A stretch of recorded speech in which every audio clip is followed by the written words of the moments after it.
Que Dieu vous bénisse.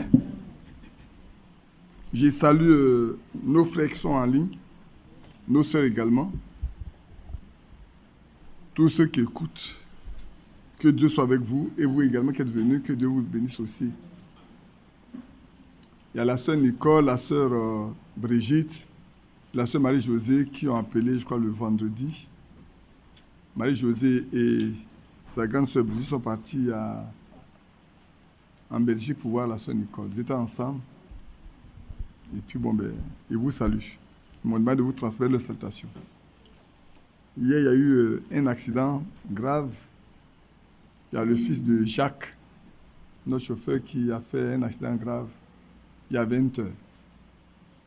C'est le war avec un personnel, on ne sait pas comment ça s'est passé, mais les sapeurs-pompiers étaient obligés de se déplacer là-bas.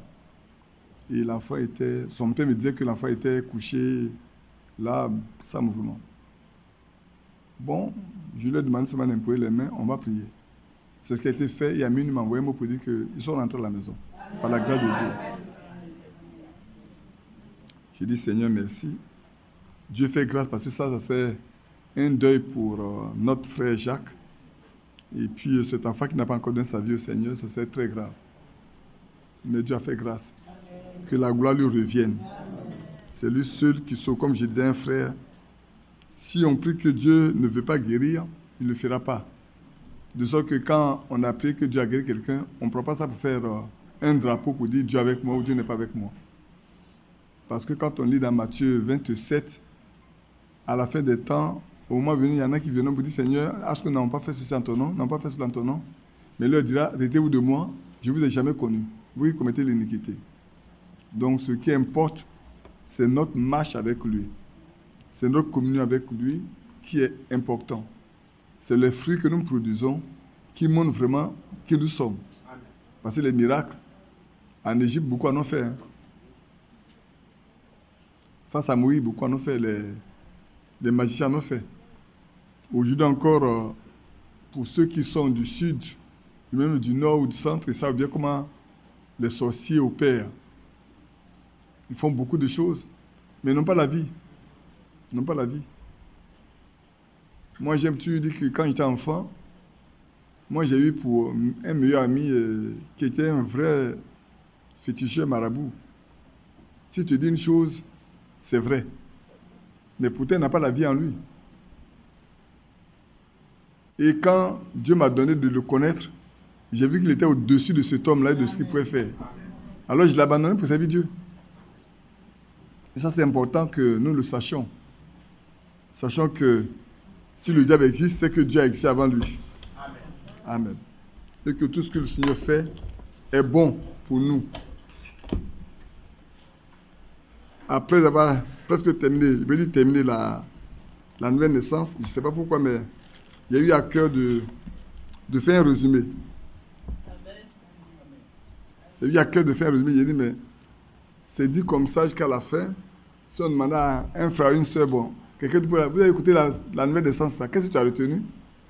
Ça s'est tellement mélangé que j'ai dit, bon, est-ce que ce n'est pas bon de faire un résumé d'abord pour voir de quoi avons-nous parlé pendant ces 4 dimanches passés? C'est ça notre Thierry. Ces 4 dimanches, ça fait 8 prédications, c'est ça? 5. Ah. Ça fait 5 prédications. Ça se loupe parce que ça fait un mois, effectivement, plus une journée. 8 prédications. Ah, d'accord. 5 dimanches, mais 8 prédications. Parce qu'on a eu un après-midi après la veillée. Donc voilà, bref, on va prier et puis lire 1 Jean, et Jean chapitre 3, et puis on va regarder. Je n'ai pas voulu vous encombrer avec beaucoup d'écritures parce qu'on en avait donné auparavant, mais si c'est nécessaire que vous voulez, comme je les ai regroupés, on pourra vous les donner. Prions. Bien-aimé Père Céleste, d'entrée de jeu, ton fils l'a demandé. Le temps était menaçant et beaucoup étaient certainement en route avec la pluie qui pouvait les mouiller. Il a demandé que tu fasses ta volonté. Et nous voyons ce temps s'éclaircir pour nous. Nous te sommes vraiment reconnaissants. C'est la prouve seulement que tu veux nous aider. Sinon, tes enfants seraient dans la pluie, il n'y a pas un lieu pour les accueillir, pour les recueillir. Mais tu fais grâce. Maintenant que nous sommes ensemble, et que nous voulons une seule chose, que toi-même tu viennes nous instruire. Troisième, tu viens rendre plus clair ce que pendant ces 5 réunions, afin que résumé en une seule journée ou matinée, chacun prenne le sens réel et le contenu véritable pour pouvoir diriger ses pas. Parce que c'est la première et fondamentale doctrine que le Seigneur a prêchée, être né de nouveau. Il a prêché cela devant cet homme, un érudit, qui connaissait bien les lois, mais qui n'appréhendait pas bien les choses du ciel. Ce matin, aide-nous également, Seigneur, à ne pas comprendre les choses par notre intelligence intellectuelle, mais que ce soit spirituellement que nous abordons. Instruis-nous donc et remplis-nous de reconnaissance envers toi. Manifeste ton amour encore comme tu as toujours fait pour nous. Au nom de Jésus-Christ. Amen. Amen. Alors, j'ai regroupé ça à un certain nombre de points. D'abord, pourquoi est-ce que nous devons naître de nouveau? Le processus de la nouvelle naissance, les fruits et la nature, la croissance spirituelle, la nouvelle naissance et le baptême du Saint-Esprit, le cordon de la vie, et puis les autres thèmes concernent les rêves, la contraception et la ménopause. Donc, on va lire d'abord dans Jean chapitre 3 plutôt, Jean chapitre 3, le verset 1 à 10. Et puis, on va lire rapidement, comme c'est un résumé. C'est des points qui demandent d'être éclairés, on le fera. Mais je profite également pour vous demander s'il y a d'éventuelles questions, vous puissiez les préparer pour la prochaine fois que je puisse les avoir, et puis ensuite on pourra les aborder ensemble.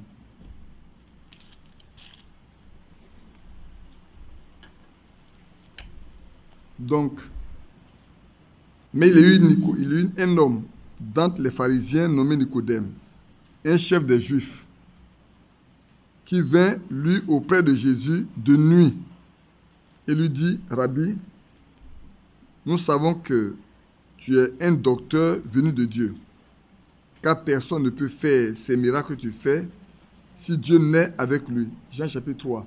Jean chapitre 3. Je suis au verset 3. Jésus lui répondit, « En vérité, qui veut dire absolument, absolument, je te le dis. Si un homme ne naît de nouveau, il ne peut voir le royaume de Dieu. » Nicodème lui dit, « Comment un homme peut-il naître quand il est vieux? Peut-il entrer dans le sein de sa mère et naître? » Jésus répondit, « En vérité, je te le dis. Si un homme ne naît d'eau et d'esprit, il ne peut entrer dans le royaume de Dieu. Ce qui est né de la chair est chair. Ce qui est né de l'esprit est esprit. Ne t'étonne pas que je t'ai dit. Il faut que vous naissiez de nouveau.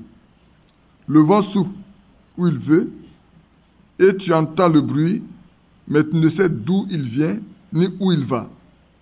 Il en est ainsi de tout homme qui est né de l'esprit. » Nicodème lui dit, « Comment cela peut-il se faire? » Jésus répondit, « Tu es le docteur d'Israël et tu ne sais pas ces choses. En vérité, je te le dis. Nous disons ce que nous savons et nous rendons témoignage de ce que nous avons vu. Et vous ne recevez pas notre témoignage. » Amen. J'ai failli commencer à prêcher sur une partie, mais je le laisse de côté. Parce que c'est tellement important de voir. Alors, voilà 2 hommes qui se rencontrent. Un homme vient pour faire l'apologie. Il lui dit simplement, le ramène à la raison, à la chose la plus importante.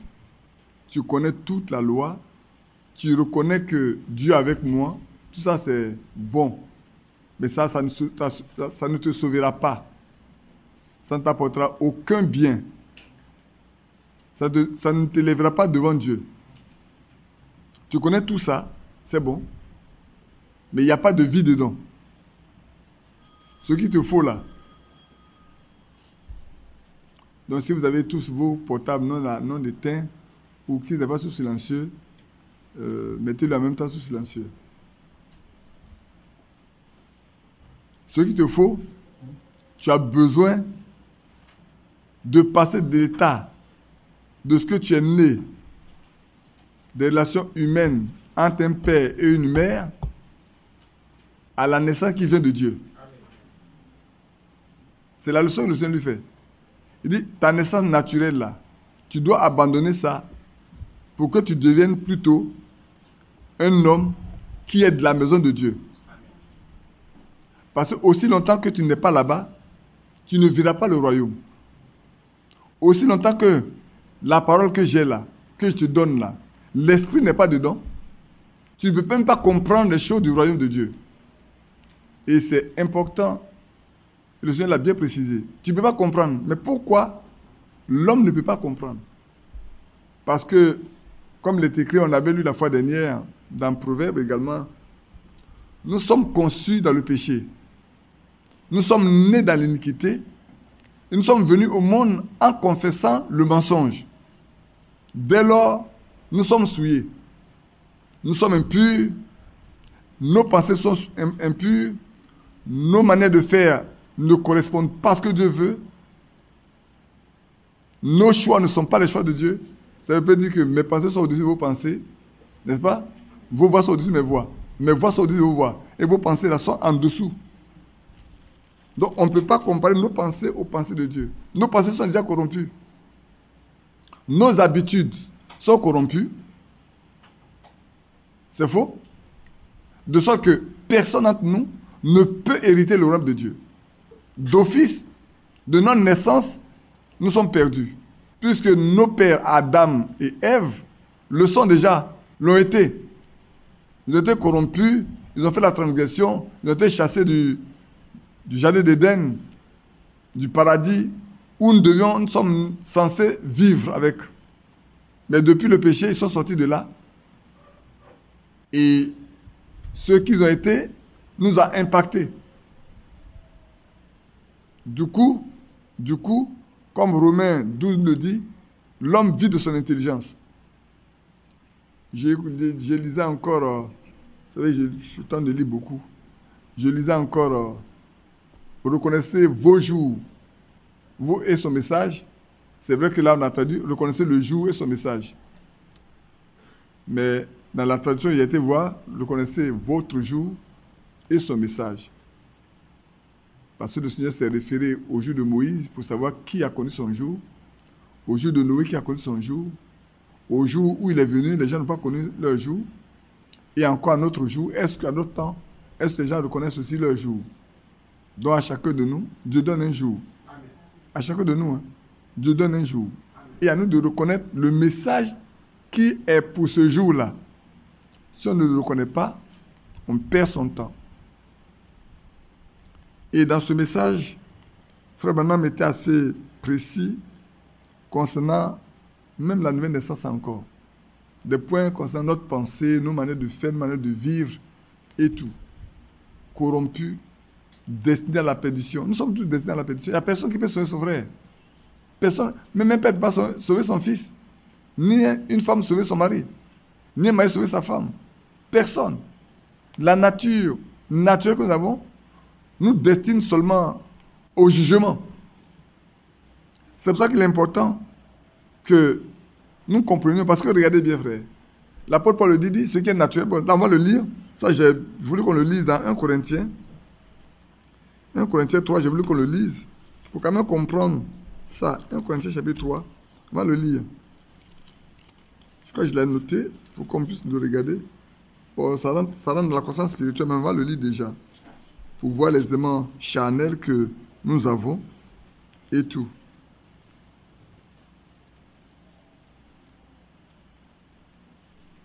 Il a verset 1. Pour moi, frère, ce n'est pas comme à des hommes spirituels que j'ai pu parler, mais comme à des hommes charnels, comme à des enfants en Christ. Je vous ai donné le lait, non de la nourriture solide, car vous ne pouvez même pas la supporter. Et vous ne le pouvez pas même à présent, parce que vous êtes encore charnel. En effet, tout ce qu'il y a parmi vous, de la jalousie et des disputes, n'êtes-vous pas charnel et ne marchez-vous pas selon l'homme? Donc vous ne marchez pas selon l'esprit. Quand l'un dit, moi je suis de Paul, et un autre, moi je suis d'Apollos, n'êtes-vous pas des hommes? Voilà l'homme. Voilà ce qu'est l'homme. L'homme a toujours des choix bizarres, des positions bizarres à prendre, qui n'ont rien à voir avec la position que Dieu veut. Et ça, c'est important que chacun de nous sache. Que aussi longtemps qu'on sera charnel, l'homme naturel, là, on peut même aller plus loin. L'homme naturel ne peut pas comprendre les choses spirituelles. L'homme naturel. Il faut que tu deviennes spirituel. C'est pour ça que le Seigneur, en parlant à Nicolas, il le dit bien, on va le regarder. C'est ce qui a failli me faire arrêter un instant, mais on va regarder ça. Tu es venu. Il dit, tu vois, au verset 7, ne t'étonne pas que je t'ai dit, il faut que vous naissiez de nouveau. Le vent souffle où il veut, et tu entends le bruit, mais tu ne sais d'où il vient et où il va. La note ainsi de tout homme qui est né de l'esprit. L'homme qui est né de l'esprit, il n'a pas de volonté à lui. Sa volonté est liée à la volonté de Dieu. Son choix est dépendant du choix de Dieu. Prenez Philippe, qui est parti sur la route de Gaza pour rencontrer cet eunuque-là, de la reine d'Éthiopie. Est-ce que vous pensez que Philippe avait fait un plan qui va aller là-bas? Non. Mais Dieu avait fait le plan pour lui. Amen. Et quand le temps est venu, Dieu lui a dit, écoute Philippe, tu as bien prêché ici, tu as bien gagné des âmes pour moi, je suis satisfait, mais j'ai une autre brebis là qui ça m'a... S'il va seul, il va se perdre. Allez, va le rencontrer là, sur la route de Gaza. Va lui parler. Je suis en train de lui faire lire le livre d'Ésaïe là. Il ne comprend pas. Il ne comprend pas, il fallait le lui expliquer. Parce que c'est une brebis qui a dû partir. Philippe est parti. Quand il a fini, dès qu'il a baptisé, la Bible dit, l'Esprit l'a enlevé. L'Esprit l'a enlevé. Peut-être qu'il va le prendre par là et jeter quelque part là-bas pour encore le faire. Il n'a pas de volonté. Donc, frère, quand vous êtes né de l'Esprit de Dieu, vous ne savez pas que c'est votre programme de la journée. Oui, c'est vrai qu'on travaille, on fait ceci, on fait cela, mais vous ne pouvez pas savoir que c'est votre programme de la journée. C'est pour ça que dans Jérémie, il a dit, il ne revient pas à un homme, quand il bâche, à diriger ses pas. Amen. Quand tu es un homme de Dieu, un fils de Dieu, une fille de Dieu, tu ne peux pas conduire tes pas. C'est Dieu qui dirige tout. Ce sont même des choses qui sont contraires à ce que tu penses. Contraire à ta volonté, mais quand Dieu décide, tu le fais. Et tu es obligé de le faire. Voyez Moïse. Je vais citer un peu comme ça. Regardez Moïse. Vous pensez que de Moïse pour retourner en Égypte? De lui-même pour retourner en Égypte? Jamais Moïse ne serait retourné en Égypte. Parce que c'est que s'il va là-bas, on peut le tuer. Mais quand le temps est venu, Dieu lui a dit, tu vas. Il dit, mais comment je vais partir? Il dit, tu vas avec mon nom. Il dit, mais j'allais dire, j'ai vu quelqu'un qui m'a parlé dans un buisson à Adam, il n'a même pas de nom. Il dit, voilà mon nom. Je suis le Dieu d'Abraham, d'Isaac et de Jacob. Dis-leur ça. Maintenant, si tu ne crois pas, si tu as des problèmes, je te donne 2 signes. Pour que tu sois certain que moi, je suis avec toi. Jette ton bâton. Il est devenu un serpent. Ah. Moïse connaît bien les serpents du désert. Hein? Leur venait très mortel. Il ne peut pas affronter ça. Du coup, il a commencé à reculer. Il dit non, n'aie pas peur. Attrape le serpent par la queue. Dès que sa main a touché le bâton, le serpent par la queue, il est devenu le serpent, le bâton. Mets ta main dans ton sein et retire. Il remet, tout est couvert de lèpre. Qui a créé la lèpre? C'est l'auteur de la vie. Amen. Il dit, remets dedans. Il a remis, retire, ça va devenir normal. Et tu as vu, non? Voilà, va avec ça. Va avec ces 2 signes. Cela était suffisant. Et Moïse a fini par partir. Bien-aimés frères, nous sommes au temps où nous devons comprendre que c'est vrai, si nous sommes nés de l'Esprit de Dieu nous conduira chaque jour. Donc, la raison pour laquelle nous devons naître de nouveau, je vais le lire un peu ici. J'ai repris quelques paragraphes de ça là pour lire un peu pour ceux qui arrivent pour la première fois, ceux qui vont suivre. C'est pas beaucoup, hein, je me référer à quelques paragraphes encore pour vous. La raison pour laquelle vous devez naître de nouveau est que la Bible nous enseigne que nous sommes tous nés dans le péché, formés dans l'iniquité, et que nous sommes venus au monde en proférant le mensonge. Donc cela nous montre que, pour commencer, notre nature est pécheresse. Dès le départ, nous ne valons rien pour commencer. Donc nous ne pouvons rien prétendre sur la base de notre intelligence, de notre sincérité, ou combien grands nous sommes, combien petits nous sommes, ou quoi que ce soit d'autre. Pour commencer, nous sommes tout à fait mauvais. Et nous ne valons absolument rien, nous ne pouvons rien. Frère, voilà la raison fondamentale pour laquelle nous devons changer complètement. Pour pouvoir comprendre le royaume, comprendre la volonté de Dieu, comprendre la parole de Dieu. Les pharisiens ont lu la parole de Dieu, mais ne l'ont jamais comprise. Parce que ce n'est pas né de nouveau. Comme aujourd'hui, frère, aujourd'hui même, toutes les dénominations lisent la même Bible que nous. Hein. C'est pas vrai? Mais combien sont ceux qui comprennent ce qu'ils lisent? Même dans le message, tous lisent la Bible et le message. Mais combien sont ceux qui comprennent ça réellement pour pouvoir marcher selon cette parole que Dieu a donnée? Personne. Je crois que j'ai fait écouter un de 5 minutes de frère Franck, 5 minutes seulement, pour montrer que nous avons besoin de lire et de lire. Et vous allez vous référer également à la lettre circulaire du 1er janvier 1992 que je vous ai dite, où le frère a dit « Écoutez, lisez et sondez les Écritures. » Beaucoup ne veulent pas retourner à la Bible. Frères, prenez garde. C'est de la séduction. La Bible est le point central.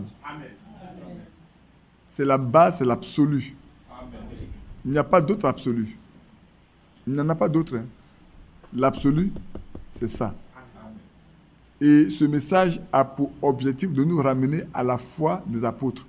La foi des apôtres n'est pas écrite dans l'air, c'est écrit dans la Bible. La vie commune des apôtres se trouve dans la Bible. L'enseignement des apôtres se trouve dans la Bible.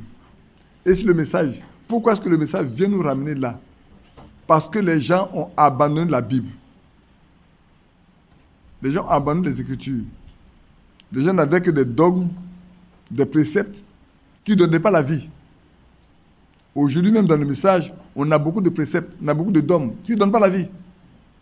Parce qu'on a laissé la Bible de côté. Et donc, frère, voilà la raison fondamentale pour que chacun de nous sache pourquoi, même en allant à l'église, là, ça ne te suffit pas. Aller t'asseoir dans une église, ça ne te suffit pas. Ça n'apporte rien du tout.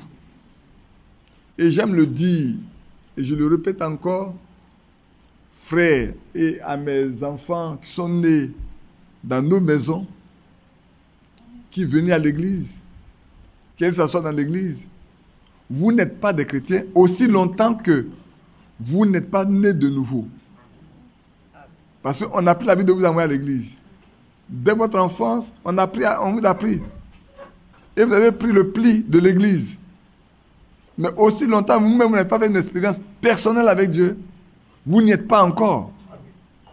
Ça peut choquer, ça peut blesser le sentiment de quelqu'un. Mais ce n'est pas mon désir de blesser quelqu'un, mais c'est mon désir de réveiller en vous le vrai désir de plaire à Dieu. Même, je dirais, nous qui sommes venus au message, beaucoup sont restés avec la religion. Sont sortis des religions pour venir. Nous sommes restés dans la religion. Je l'ai dit chez frère Isaïe, devant le frère Adou Yambé, je l'ai dit, frère, Vous pensez qu'il y a des hommes droits? Vous pensez qu'il y a des hommes véritables? Vous pensez être les colonnes dans l'église? C'est faux. Parce que vous n'avez pas établi le fondement de l'église. Pourquoi? Parce que quand on est venu, on vous a vu tous, on vous a pris pour des modèles. Mais il y a des gens qui étaient au milieu de vous, qui vivaient la sale vie qu'ils avaient dans le monde, ils vivaient au milieu de nous. Donc vous ne pouvez pas dire le fait de venir au message là, fait de vous des croyants. C'est faux. Il y a un changement profond qui doit s'opérer. Bien-aimés frères et sœurs. Un vrai changement. Sans ce changement, nous resterons seulement religieux. Et ça ne nous sauvera pas. On ne peut pas le nom du Seigneur. C'est quelqu'un a dit à Frère Branham que le Seigneur a dit, celui qui écoute ma parole et qui croit à celui qui m'a envoyé a la vie éternelle. Il dit c'est vrai, oui, c'est écrit. Mais c'est aussi écrit que personne ne peut dire que Jésus est Seigneur si ce n'est pas par le Saint-Esprit. Ah oui. Personne ne peut dire que Jésus est le Seigneur si ce n'est pas par le Saint-Esprit. Hein. C'est vrai, il est écrit, celui qui écoute ma parole et qui croit en moi a la vie éternelle. C'est vrai. C'est écrit. Mais il faut prendre les deux. Si les deux ne sont pas réunis, ce n'est pas possible. Ce qui veut dire d'abord que, oui, je vais dire, j'ai écouté la parole de Dieu et j'ai la vie éternelle. C'est vrai. Mais est-ce que tu es né vraiment de nouveau? C'est toi qui prétends que tu es sauvé. Alors montre-moi tes œuvres et je verrai vraiment que tu es né de nouveau. Que tu es sur la route du ciel. Montre-moi les œuvres que tu produis. On le verra tout à l'heure par les fruits. Et ça qui caractérise beaucoup de personnes aujourd'hui, malheureusement. Donc on poursuit. Un peu, c'est comme. Voilà la raison pour laquelle, frère, nous devons naître de nous. Si nous voulons comprendre, frère, les choses du royaume de Dieu, c'est important que nous passions de cette étape-là, naturelle-là, à la vie spirituelle. Nous sortons de la vie charnelle pour passer à l'état de fils de Dieu, né vraiment de Dieu, étant dans la maison de Dieu, connaissant la volonté de Dieu. Alors, quand on a parlé, on a parlé ainsi, alors quelqu'un va me poser la question, mais frère, comment on fait pour naître de nouveau? Ah oui? Parce que c'est ça. Quand le Seigneur lui dit, il faut naître de nouveau, il dit, mais comment une vieille personne comme nous autres là, on va naître de nouveau? La question est importante. Hein? La question est importante. Elle est vitale. Il dit, mais tu me dis de naître de nouveau. Est-ce que je vais encore rentrer dans le sein de ma mère pour naître? Je suis déjà vieux. Je suis barbu, tout ça là. Peut-être je tends même vers la mort et puis tu me dis que je dois naître de nouveau. Comment je vais faire? Le Seigneur ne l'a pas expliqué. Hein? Il a dit, il faut naître de la parole et de l'esprit. Je nais de la parole, je nais de l'esprit. Mais moi, je te dis, frère, c'est ça. Je te parle des choses que je connais. Vous parlez des choses que vous ne connaissez pas. Moi, je te parle des choses que je connais. Et c'est important que Nicodème ait posé la question. Comment on peut naître de nouveau quand on est comme nous, là, on est là? C'est en cela que revient ce dont on a parlé quand on parle du processus de la nouvelle naissance. Je vous ai dit qu'un processus, naturellement, c'est une somme d'activités mises ensemble, accomplies, qui visent une finalité. On vise un but et pour atteindre ce but-là, il y a un ensemble d'activités qui sont menées. Quand tout est aligné et accompli, alors on est là. Et dans ce qu'on a lu, je vais lire 2 ou 3 paragraphes pour revenir, pour que vous reteniez ça, parce qu'on va vous remettre ça aussi à disposition pour que vous puissiez le relire. Voilà simplement ce qui est écrit, ce que le frère a dit. Pour que vous sachiez ça. Je le lis simplement. Il dit, pour avoir accès à cette nouvelle naissance, vous devez passer par un processus. Tout ce qui revient à la vie doit d'abord mourir. Quand on plante un maïs, on plante un grain, pour qu'il puisse germer, croître et produire le même maïs, il doit d'abord pourrir dans le sol. C'est pas vrai? Donc nous-mêmes aussi là, nous devons accepter de mourir en Christ. Si quelqu'un mourait ici, on allait tout faire, même sur le giflet, mettait de l'eau dessus. Voilà des médecins qui sont là, un médecin qui est là, il ne va pas réagir. Or, les croyants d'aujourd'hui sont trop vivants. Et les fruits que nous portons prouvent seulement qu'on n'est pas encore passé par là. Vous vous souvenez bien à la fin, on le lira encore, le passage qui a fait réagir Léon, pour que chacun de nous sache qu'on a besoin de ne plus réagir comme ça. Et c'est important. Vous ne pouvez pas conserver les mêmes habitudes. Vous ne pouvez pas conserver les mêmes pensées. Vous devez mourir. Vous devez mourir sur son autel. Vous devez mourir à vos propres pensées pour renaître avec sa pensée. En ayant en vous la pensée qui était en Christ. Vous devez avoir ces pensées maintenant, frères et sœurs. Laissez-moi vous dire ceci au mieux de ma connaissance.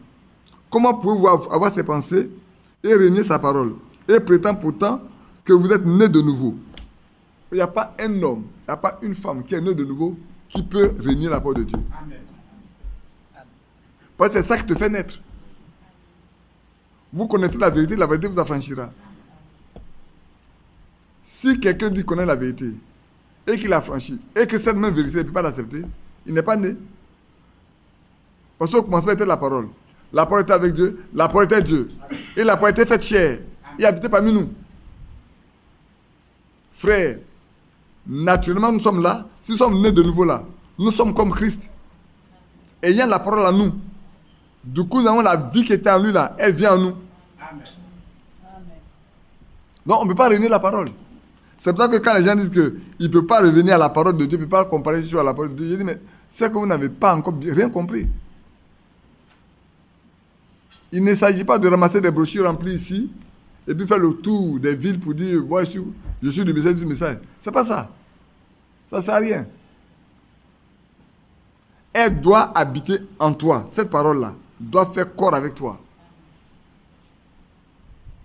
Aussi longtemps que ce n'est pas ça, tu n'as pas encore atteint l'objectif que Dieu s'est fixé. Le but n'est pas atteint. Donc il y a le processus de la mort. Tu dois mourir à tes pensées, à tes désirs, à tes sentiments, à ta manière de faire, pour épouser sa manière de faire à lui, sa manière de penser à lui, les sentiments sont en lui, sa manière de... son obéissance. Tu n'as pas atteint ça, tu n'es pas encore arrivé. Quand tout cela est rempli, alors tu peux dire, je suis maintenant sur la route. Je vais lire encore un autre passage.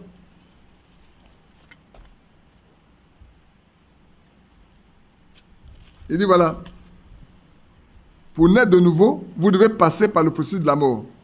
Vous devez mourir. Frère, c'est obligatoire, on doit mourir. Le grain de maïs, le grain de blé, la fleur, l'arbre, l'herbe, les légumes, tous meurent avant de produire quelque chose. Tous meurent. Donc nous aussi, là, si nous voulons vraiment naître de nouveau, nous sommes obligés de mourir à notre nature charnelle, humaine là. Nous devons mourir à ça. Cela doit disparaître. Et dans Colossiens, pour ceux qui voulaient avoir les versets pour le lire, on parle de notre vieil homme. C'est ça, non? Notre vieil homme doit disparaître. L'homme qu'on était avant là, il doit disparaître. Pour laisser la place au nouvel homme. L'homme intérieur. Vous savez, quand on n'est pas converti, on réagit en raison de ce que nous voyons, de ce qui nous touche. On voit, on nous a giflé, on va réagir. On nous a insulté, on va réagir. C'est notre nature. C'est comme ça qu'on est fait. Mais quand on est né de nouveau, le centre de commandement n'est plus dehors. Il est à l'intérieur là-bas. C'est notre âme. Quand on n'est pas né de nouveau, le centre de commandement, c'est ce que notre organe qui nous met en contact avec. On a parlé de ces 5 sens-là. On en a parlé. L'un des sens, quand il a entendu des injures, ça va jusqu'au cœur. Et le cœur qui n'est pas converti réagit. C'est pas vrai? Quand c'est l'œil qui a a vu, on t'a bien donné un coup de poing, tous tes sens réagissent et tu vas avec. Du coup, celui qui n'est pas né de nouveau, il est commandé de l'extérieur. C'est ce qu'il le commande. Mais celui qui est né de nouveau, il est commandé de l'intérieur. Ses réactions sont même tardives. Ne se précipite pas. Je lis le troisième élément également. Maintenant, et si les choses du monde sont encore en vous, vous n'êtes pas né de nouveau. Comment pourrez-vous prétendre être né de nouveau quand il y a encore les choses du monde en vous? C'est vrai. On peut citer beaucoup de choses. Hein. Il y en a encore qui prennent plaisir à regarder les matchs de football. Je sais que la CAN qui est passée là, combien de soi-disant croyants n'ont-ils pas planté les postes téléviseurs et passé le temps à crier « Oh !» Ah, pourquoi elle a fait comme ça? Oh! Nous sommes les anciens joueurs. Depuis qu'on a abandonné là, moi depuis 77, je ne joue plus au ballon. Quand j'y vais au village, j'ai dit, toi là, j'ai dit, hé, mon passé est passé. Hein. Je ne suis plus la même personne. Laissez-moi tranquille. Ne me rappelez pas ces choses là, c'est fini. Mon frère lui, Robert, qui était vivant, il avait joué dans le Stella. Et Stella. C'est l'église de Stella. Pas ça, c'est Stella. Et même quand elle est venue à la foi, elle m'a donné. Vraiment, quand les gens jouent là, ça trémousse un peu. Elle a dit, frère Ali, il faut que ça sorte, hein, parce que ça ne sort pas là. C'est que tu es encore dedans. Par la grâce de Dieu, à force de prier, compter sur le Seigneur, cela l'a quitté. Ah oui, cela l'a quitté. Donc ça ne lui dit plus rien. Ça ne lui dit plus rien. Les gens peuvent être à côté là, en train de jouer le ballon, crier, tout ça, ça ne lui dit plus rien. Vous voyez, c'est sorti de lui.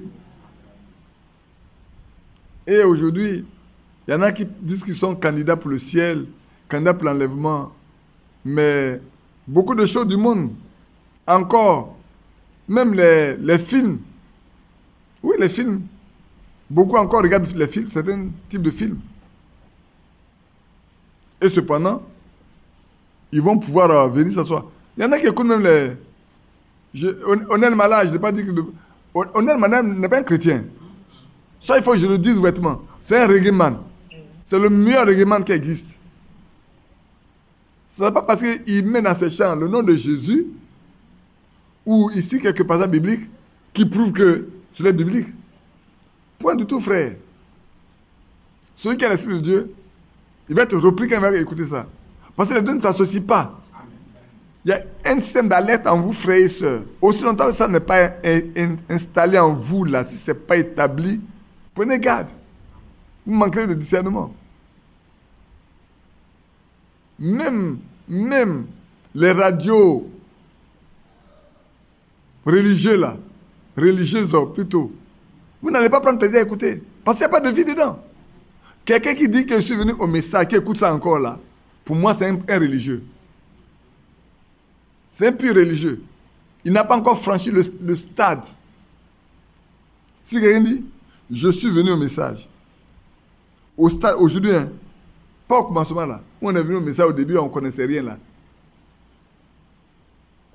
Aujourd'hui, et puis nous, quand on écoutait la radio, elle va là, mais c'est les cantiques qu'on écoutait. La plupart des chants que vous chantez là, c'est là-bas que j'ai appris. Parce que c'est écrit dans le livre, je connais ça. Mais ça ne va pas chanter. Donc j'ai pris la mélodie avec eux. Et puis j'ai appris à chanter. Et comme je chantais à l'église, donc j'ai appris ça à l'église. Mais n'écoutez pas ce qu'ils prêchaient.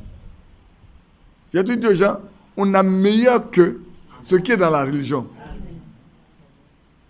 On a tellement à lire, frère.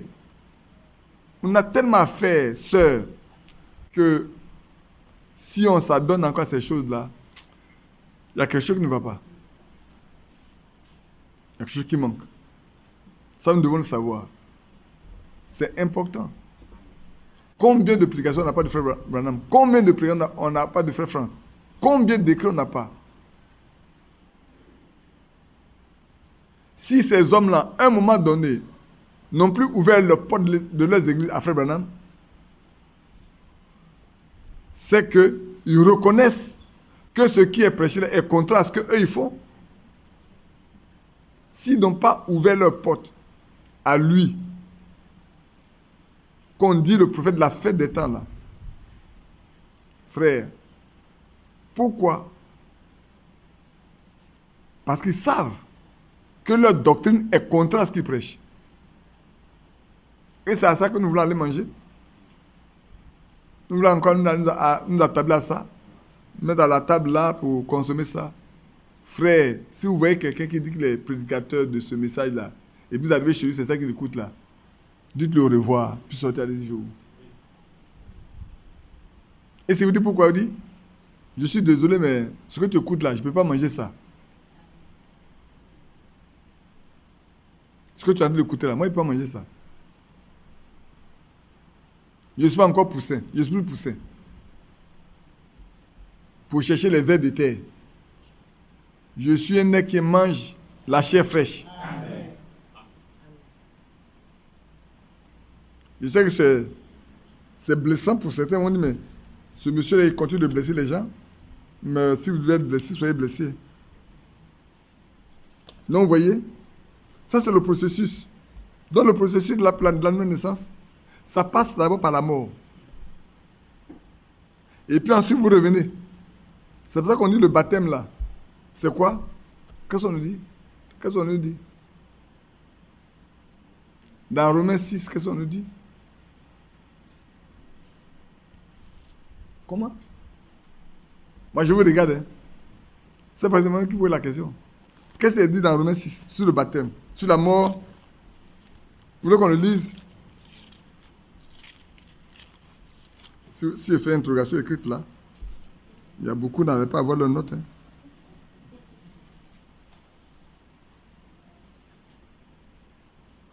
Je vais lire un peu de verset 1, mais ça va pas être verset 4 qui est important. On va lire. Que dirons-nous donc? Demeurerons-nous dans le péché afin que la grâce abonde? Loin de là. Nous qui sommes morts au péché, comment vivrons-nous encore dans le péché? Si on est mort au péché, on peut vivre dans le péché, non? Ignorez-vous que nous tous qui avons été baptisés en Jésus-Christ, c'est à sa mort que nous avons été baptisés? Amen. Donc, quand Christ mourait là, c'était pour nous. Quand nous avons été baptisés, on a été ensevelis aussi. Donc, on est mort avec lui. Amen. Donc, toute notre nature charnelle, pécheresse là, on doit laisser ça là-bas. Amen. Et puis le verset qui dit, nous avons été ensevelis avec lui par le baptême, en sa mort, afin que comme Christ est ressuscité des morts, par la gloire du Père, de même nous aussi, nous marchons en nouveauté de vie. Amen.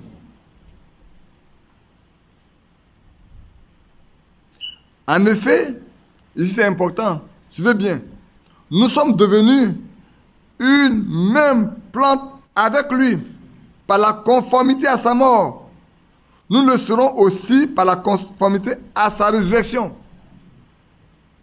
Sachant que le vieil homme a été crucifié avec lui, afin que le corps du péché soit réduit à l'impuissance, pour que nous ne soyons plus esclaves du péché. Amen. Amen. Voilà le processus de la nouvelle naissance. C'est clair? Léon, ça va? Amen. Voilà le processus de la nouvelle naissance. Si nous passons par là, vous voyez la description? C'est très clair, je vais le relire, pour prendre les éléments étape par étape.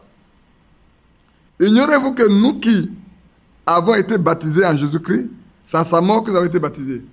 Donc avant d'arriver là déjà, là, il faut que quelque chose se passe dans ton cœur qui te convainc que toi, tu es un pécheur et que tu veux changer. Parce que frère, aussi longtemps que quelqu'un n'est pas conscient qu'il est perdu, ne cherchez pas à le sauver. Je me trompe? Il va résister. Aussi longtemps que quelqu'un n'est pas conscient qu'il est perdu là, ne cherchez pas à le sauver. Il va résister. C'est quand la personne est consciente qu'il est perdu que lui va chercher des gens pour le sauver. Nous, on est des paysans, des fils de paysans.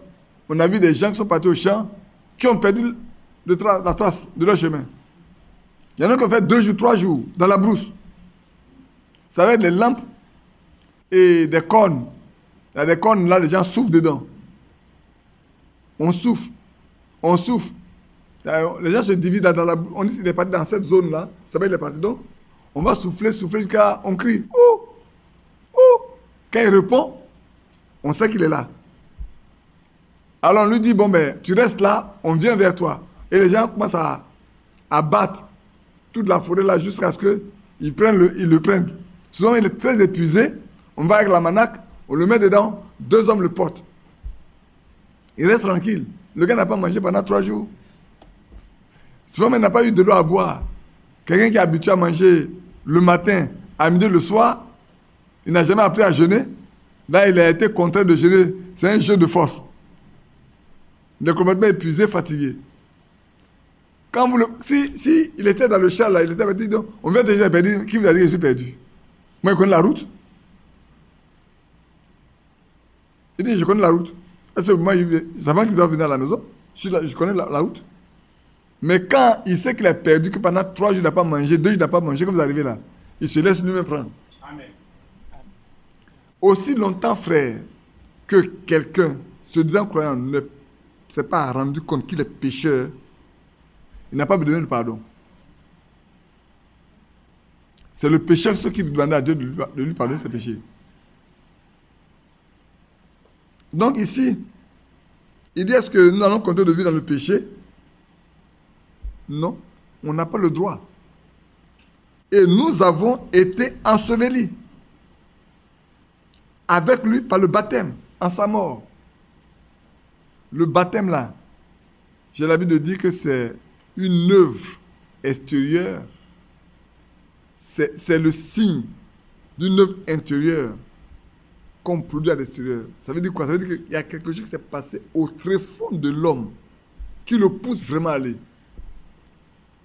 Maintenant, sachez qu'il peut y avoir 2 types de personnes. Hein. Il y a des pécheurs secs mouillés. Ils sont enthousiastes. Ils ont vu comment ça se passe. Ils peuvent imiter les... On est là. Mes 2 soeurs ne sont pas concernés. Mais je prends un exemple simple. Voilà que les 2 sont arrivés nouvellement. Et puis on parle. Il y a une qui se rend vraiment. Et puis elle dit, ah, moi, je vais prendre ce baptême. Le va dire, si moi, je ne prends pas ce baptême là, si moi, je ne prends pas le mien, ça va dire que moi, je ne suis pas converti. Par imitation, il va prendre. Ça arrive. Par imitation, la personne va prendre. Mais la suite va montrer qu'il n'a rien compris. Dans le processus, on doit mourir. Amen. On doit t'ensevelir. On doit mourir d'abord. On doit t'ensevelir. Avant de revenir à la vie. Amen. Quand on revient à la vie maintenant, on va demander à marcher comme il a marché. Amen. À vivre comme il a vécu. Alors nous vivons selon ses pensées, selon ses désirs, selon ses choix. On est d'accord? Amen. Donc voilà le processus qui amène à la nouvelle naissance. Aussi longtemps que l'homme n'est pas passé par là, ce n'est pas la peine de vous fatiguer. Il faut qu'il y passe. C'est très important. Je dis c'est un résumé. Hein. Peut-être que ça devient plus profond pour nous tous. C'est pas ça? Parce que la fois on a lu, on a parlé beaucoup, on a lu, mais je voudrais que ça soit plus simple pour chacun de nous, afin qu'on voit exactement comment on est, qu'est-ce qu'on doit être pour arriver à la fin. Et puis arriver au baptême du Saint-Esprit. Parce que la finalité, c'est ça. Hein. La finalité, c'est le baptême du Saint-Esprit. On ne peut pas recevoir l'Esprit de Dieu si on n'est pas né de nouveau. Ça n'existe pas, ça ne peut pas. Qu'est-ce qui est planté à nous? Rien du tout. Donc, maintenant, quand on est né, quand on est mort, on est revenu à la vie. Quand on est mort, on était enseveli. Un mort ne peut pas être gardé. On doit forcément l'enterrer. D'accord? Quand tu meurs là, on t'enterre. Tu pourris. Et puis tu reviens à la vie. Amen. Maintenant, quand tu reviens à la vie là, tu dois vivre. Prenons le cas d'un grain de maïs qu'on a enterré. Il pourrit, il germe. N'est-ce pas? Amen. On le voit germer, germer, grandir, grandir. Et puis, on me donne des fruits. Pour montrer que c'est un maïs qu'on avait ensemencé là. Donc, ici, quand on est passé de ce processus-là, jusqu'à ce qu'on renaît complètement, on doit grandir. On va parler du processus de la croissance spirituelle. Je vais plus passer ça avant. Peut-être je vais parler de la croissance spirituelle avant de parler des fruits. Alors, quand on sort, on est né. Un enfant qui naît, il doit grandir. Là, je m'adresse aux médecins et aux mamans. Les papas s'occupent très peu des enfants. Les médecins les voient naître. Les mamans les font grandir. Le papa de loin joue un peu. Mais c'est la maman qui fait. Quand le papa dit, ah, il a fait les premiers pas aujourd'hui. Hein. C'est ça, non? Donc, on va passer à la croissance. Je vais lire quelques passages également. Que vous voyez que c'est tellement important que, frères, tous ces éléments-là, nous devons les observer dans notre vie personnelle ou dans la vie de ceux qui sont autour de nous, qui se disent des croyants. Je vais à ces passages-là. J'ai noté 2, est-ce qu'il y en a 3? Non, 2 seulement. Ils sont assez importants quand même.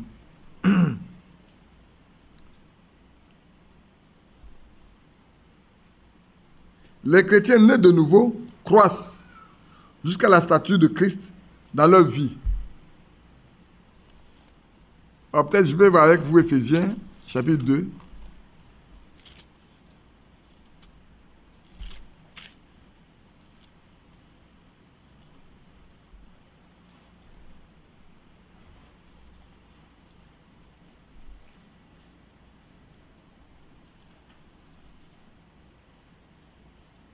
C'est chapitre 4 plutôt, excusez-moi.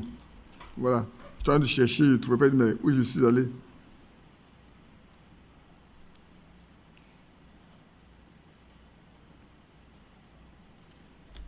Si je lis à partir du verset, on aurait dû lire à partir du verset 11 pour arriver là. Et il a donné les uns comme apôtres, les autres comme prophètes, les autres comme évangélistes, les autres comme pasteurs, les autres comme docteurs, pour le perfectionnement des saints, en vue de l'œuvre du ministère et de l'édification du corps de Christ.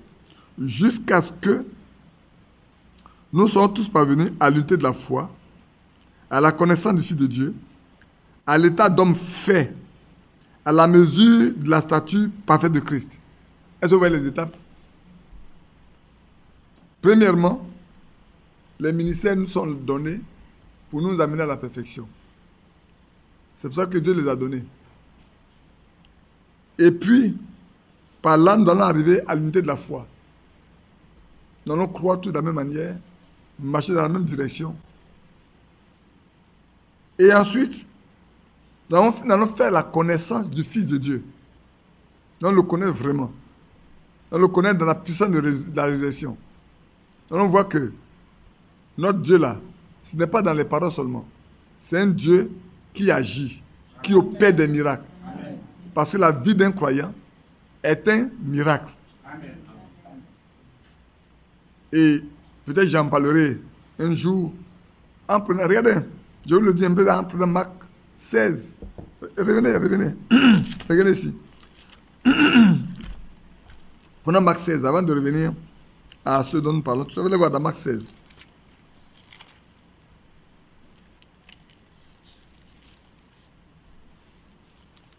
Je suis en train de réfléchir, mais on va approfondir ça plus tard. Regarde à partir du verset 15. Puis il a dit, allez par tout le monde et prêchez la bonne nouvelle à toute la création. Celui qui croira et qui sera baptisé sera sauvé, mais celui qui ne croira pas sera condamné. Voilà, écoutez bien ici, le verset 16, c'est important. Voici les miracles qui accompagneront ceux qui auront cru. Frère, si quelqu'un n'a pas cru, ces miracles ne peuvent pas être dans sa vie. Amen. Il n'est pas dit seulement les prédicateurs. Hein. Il dit, voici les miracles qui accompagnent ceux qui auront cru. Et il les a définis. On peut le lire simplement. Qui les accompagneront? Ils n'ont pas besoin de courir après, frère. De faire des demandes pour ça. C'est des choses qui viennent naturellement parce que, frère, revenons, arrêtons-nous un instant. Qui est Christ? Il est Dieu. Si on est chrétien, on est comme Christ. Un chrétien est celui qui est comme Christ. On est d'accord? Amen. Celui qui dit je suis né de nouveau, je suis chrétien, il doit savoir qu'il est comme Christ. Aussi longtemps qu'il n'a pas, c'est pour l'apôtre Paul dit, j'ai été crucifié avec lui, désormais si je vis, c'est plus moi qui vis. C'est Christ qui vit sa vie en moi. Donc tu es comme Christ. Si Christ vit sa vie en toi, qu'est-ce que Christ a fait qu'il était sur la terre? Il a obéi au Père. Il a fait la volonté du Père, parce que ça nous était de faire la volonté du Père. N'est-ce pas? C'est faux? Il a assisté les malades, il a guéri les malades. Il a ressuscité les morts. Il a prêché la vérité. Alors si tu dis que tu es un chrétien et que ces choses ne sont pas en toi, c'est que tu ne l'es pas encore. C'est choquant peut-être, c'est dur, mais c'est vrai. Tu dois te mesurer à ça. Verset 17, là, toi te mesurer. Ça doit t'accompagner. Dans ta vie de tous les jours, ça doit t'accompagner. Tu ne dois pas courir après ça.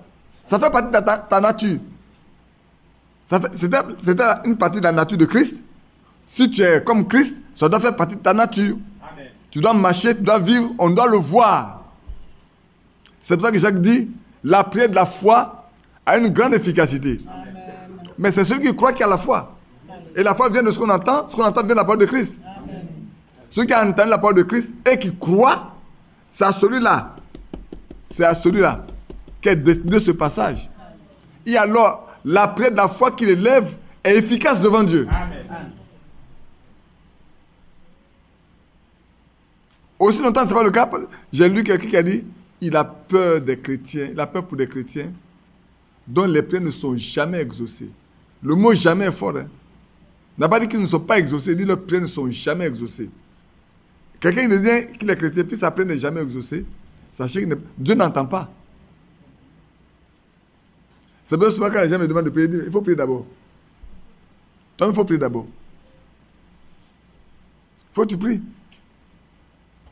Parce que tu dois prier aussi pour voir est-ce que Dieu t'entend. Est-ce que quand tu vas Dieu t'entend? Si Dieu ne t'entend pas, c'est qu'il y a une barrière entre toi et lui. C'est clair pour chacun de nous? Denise, ça va? On allait un peu fatigué. Et c'est important, frère.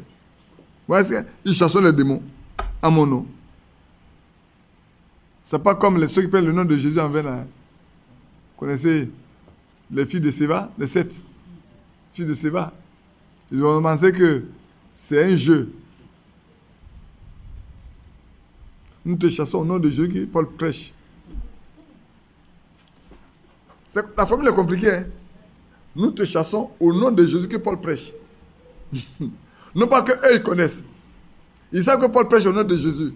Donc au nom de Jésus que Paul prêche là, ils vont le chasser. Il les a bien ramassés, les a jetés dehors. Il dit je connais Paul, je connais qui est Jésus, mais vous qui êtes-vous?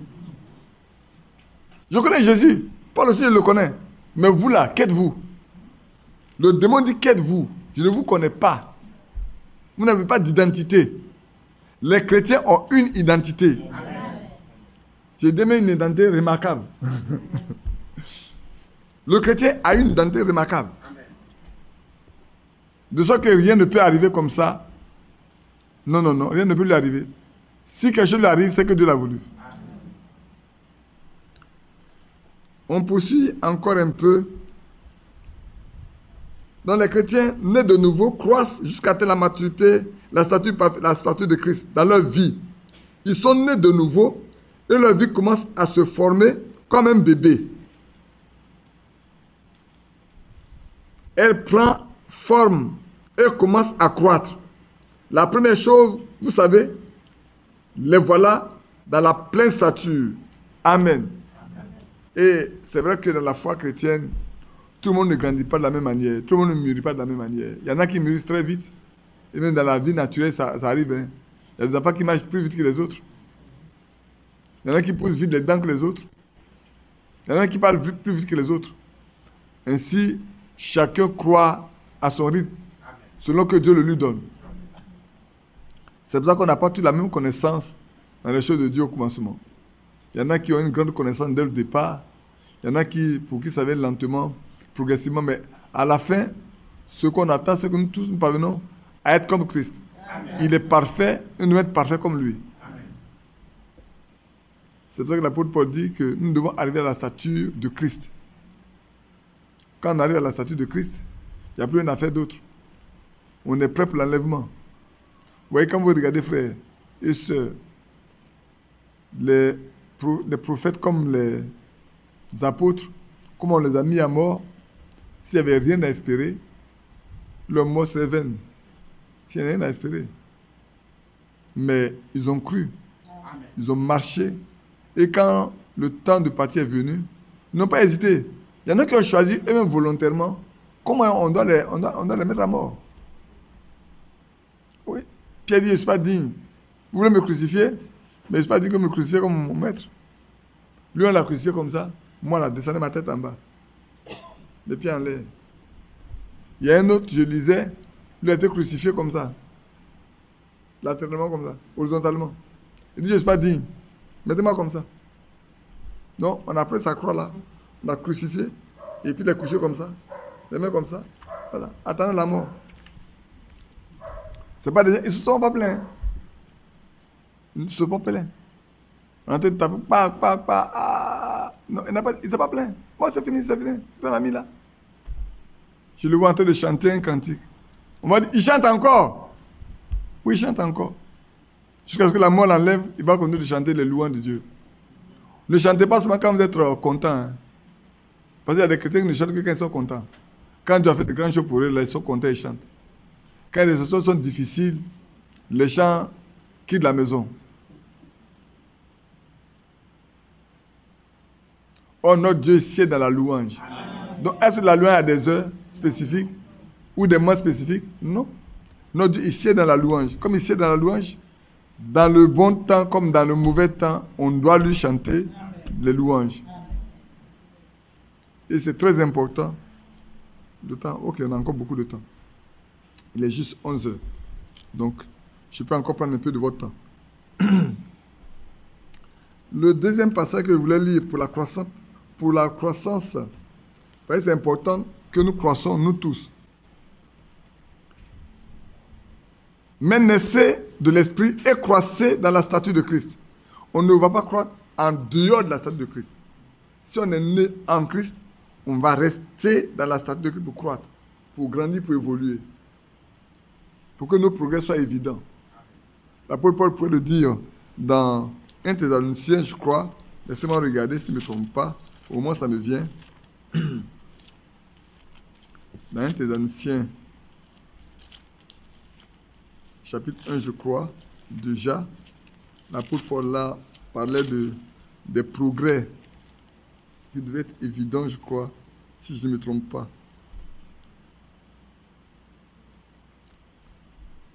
Ou bien, je crois que je me suis trompé de passage certainement.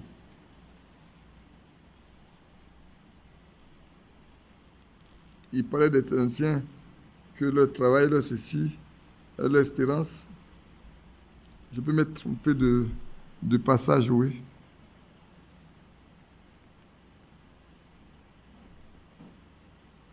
Leur foi a été connue dans toute la Macédoine et l'Achaïe. Bref, je pense que je me suis trompé de passage.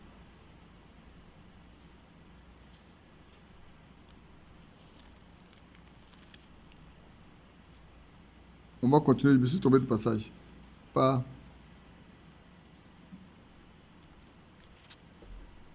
Donc, nous allons croître en Christ. Comme quand vous naissez prophète, vous le demeurez. Si vous êtes chrétien, vous le demeurerez. Si vous demeurez en moi et que mes paroles demeurent en vous, cela vous fait croître dans la stature de Christ. Demeurez dans la parole de Dieu, dans la parole de Christ, frère, la seule chose qui peut permettre à un enfant de Dieu de grandir et d'être parfait, c'est de marcher uniquement dans ce qui est écrit dans la Bible. Ce qui nous met en communion avec Dieu. C'est pour ça que j'ai dit, si le message là, Dieu l'a donné pour la fin des temps pour préparer un peuple, c'est en connexion avec les Écritures. Ce n'est pas hors des Écritures. Ce qui est hors des Écritures, on le laisse tomber. C'est seulement ce qui est dans les Écritures. Comprends. Et c'est important. Et sachez bien que c'est le Seigneur qui a dit, je te donne un message pour préparer ma seconde venue. Et dans Malachie, il a dit, c'est pour que la foi des enfants retourne dans la foi de leur Père. Donc, au stade où nous ne sommes pas venus, quand nous regardons la marche des apôtres, chacun de nous doit dire, lui-même là, il doit comparer sa marche à la marche des apôtres. C'est pourquoi Paul est très fier de dire, moi je suis imitateur de Christ. Je l'ai été. Vous aussi, imitez-moi. Parce que moi, je peux avouer que je suis imitateur de Christ. Et c'est ce qui est ça devient dangereux aussi longtemps que des serviteurs de Dieu, des serviteurs de Dieu, ne peuvent pas être un modèle pour les brebis. Si vous ne pouvez pas être un modèle pour le troupeau, ça ne sert à rien de prêcher. Parce qu'il y en a qui vous regardent. Vous voyez comment vous faites, ce que vous faites, comment vous vivez. Et veulent se caler dans le supermarché aussi. Mais aussi longtemps, ce n'est pas la même chose. C'est le même problème. Donc, je poursuis. Demeurez en moi et mes paroles demeurez en vous. Et je poursuis ici. C'est plutôt comme quelqu'un qui a cru dans la statue de Christ et qui, au cours des ans, a mûri et l'a prouvé en se tenant au gouvernail. Au fil des ans, plutôt au début, il va encore avoir quelques faiblesses. Il grandit, il vieillit et il arrive à un statut au point où on sait celui-là, c'est un chrétien. Comme quelqu'un a dit, nos paroles, notre langage doit nous tromper. Notre conduite doit nous tromper. C'est même si on n'a rien dit à quelqu'un, quand on ouvre la bouche d'être, on doit savoir que celui-là, il n'est pas du milieu de nous. Il est différent de nous.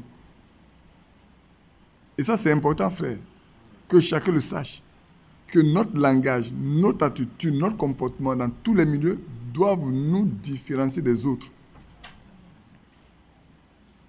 Aussi longtemps que ce n'est pas le cas, c'est que nous sommes encore dans notre vie passée.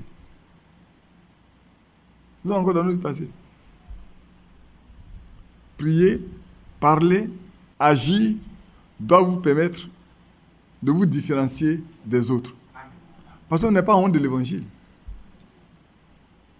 On n'est pas en honte de Christ. Celui qui est sauvé là, celui qui est vraiment sauvé, né de nouveau, sauvé, frère, n'a pas honte de Christ. N'a pas honte de manifester sa foi. Et ça, que Dieu nous aide, nous tous. Ma petite, ça va? Ça s'est bien passé? On en parlera. Oui, frères et sœurs, c'est important. Donc, on parle de la croissance spirituelle. Chacun doit savoir, on doit pouvoir observer, nous-mêmes devons pouvoir observer l'évolution de notre vie. Quand on a cru, maintenant qu'on en parle, regardez, faites de l'inventaire. On en a parlé, non? Maintenant, vous pouvez faire l'inventaire. Quand on aura fini ça, vous pouvez vous asseoir pour faire l'inventaire. J'ai cru en ça, j'ai commencé, où suis-je arrivé maintenant? Dans ma foi, dans ma marche. À quel niveau je suis arrivé?